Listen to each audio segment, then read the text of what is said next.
Sinayawan ni Chet si Anthony Davis, mala Kevin Durant ang galawan. Umay na si Lebron kay Dabraw.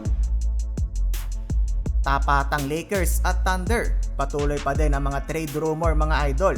Mas tipo daw makuha ng Lakers etong si Alex Caruso at DeRozan kaysa kay Zach LaVine.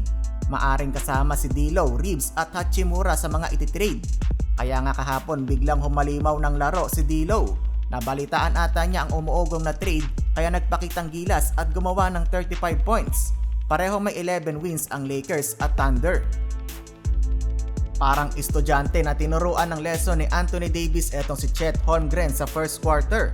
Literal na minamama ni Dabraw ang 7-footer ng OKC. Gumawa ng 15 points, 5 rebounds si AD sa unang yugto. Nanlalaki ang mata ni AD tuwing nakikita niyang binabantayan siya ni Chet sa poste.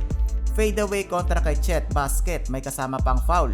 Habang wala pa sa wisyo ang opensa ni Holmgren na gumawa lang ng 2 puntos. Buti na lang binuhat sila ni SGA sa opensa, scoring 16 points on 6 of 7 shooting. Tulad kahapon, mainit pa din ang mga tikada neto ni D'Angelo Russell sa 3-point line. Pinakitaan ng crossover sabay pull-up si Josh Giddey. Nagtala naman ng 9 na punto si D'Lo. End ng quarter, abante ng 7 ang Lakers. Second period na itabla ng Thunder ang laban. Nagsipasukan na din kasi ang kanilang mga tres. Nakalimang tres ang Thunder at laking bagay pa ng kanilang second unit, scoring 21 points sa kanilang 42 points. Aggressive din ang Thunder kaya't nagbalik-balik sila sa free throw line. LeBron James coast to coast, walang nagawa si SGA at Giddey sa bumubulusok na si LBJ. Natapos ang first half, abante ng 12 ang Thunder, 19 points kay AD habang 22 points naman si SGA.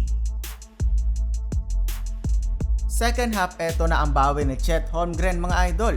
Sinayawan muna si AD sabay turn-around jumper, mala Kevin Durant ang galawan.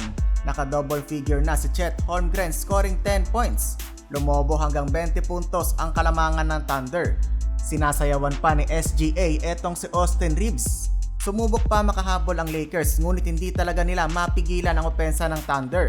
Pinapakitaan pa ng crossover ni Chet etong si AD. Dito na sumuko si Lebron, umay na kay Davis. Ilalagay na lang ang bola sa ring, natapalan pa. Final score 133-110, panalo ang Thunder. SGA 33 points, habang naka 18 points naman si Chet Holmgren.